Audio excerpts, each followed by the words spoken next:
안녕하십니까. 조선족 개똥철학입니다.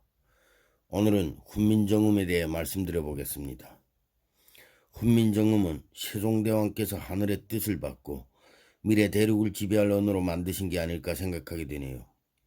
왜냐하면 지금 한글의 위상은 영어를 위협할 만큼 엄청난 인기를 구가하고 있기 때문입니다.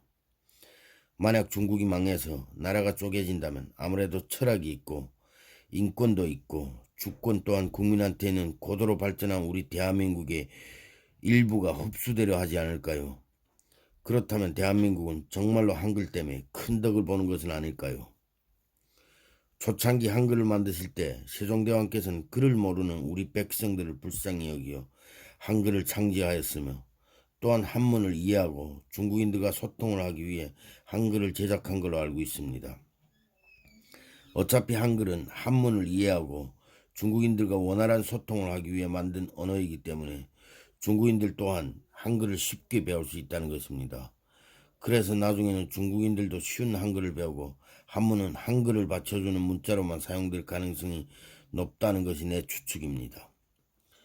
지금 중국은 국가를 운영하는 것인지 동물원을 운영하는 것인지 철학적인 수준에서 보면 도무지 이해할 수가 없습니다.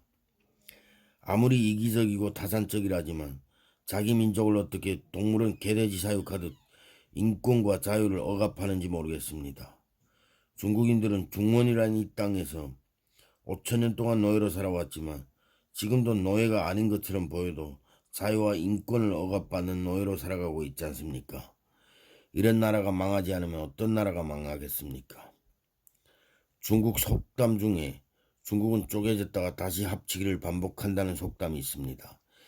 이 말은 나라가 쪼개져도 괜찮다는 국민들이 무관심과 국가에 대한 애국심이 없다는 것을 적나라하게 보여주는 것은 아닐까 생각합니다.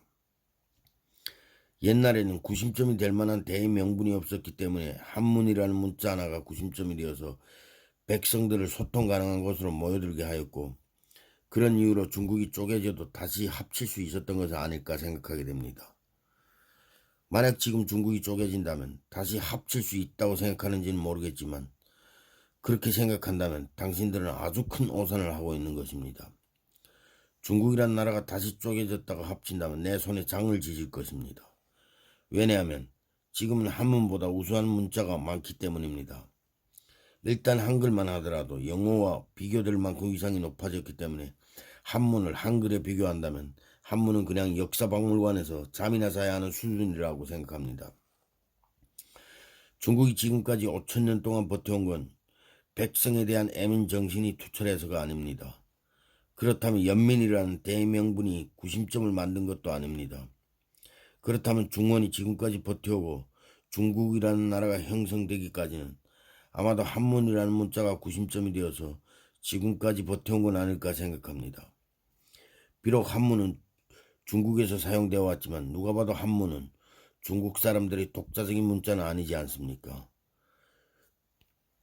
동북아시아 모든 이민족들이 한 글자 한 글자 만들어서 비로소 한문이라는 문자가 탄생하였지만 중국인들은 한문을 대단한 자기 조상들이 한족이라는 조상들이 독자적인 능력으로 한문을 창조한 것처럼 우쭐거리는 성향이 있습니다.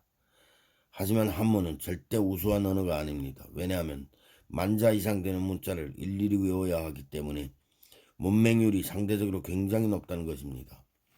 하여서 이런 문자가 한 나라를 다스린다는 것은 그냥 기득권만 잘 먹고 잘 살겠다는 것이고 또한 자유와 인권을 억압하는 것 때문에 중국은 또다시 혼란에 빠질 수도 있다는 것이 내 생각입니다. 본론으로 돌아와서 한글은 세종대왕께서 미래지향적으로 창제한 건 아니었을까 생각합니다. 왜냐하면 지금 한글이 이 정도로 위상이 높아질 거라고 누가 생각을 했을까요?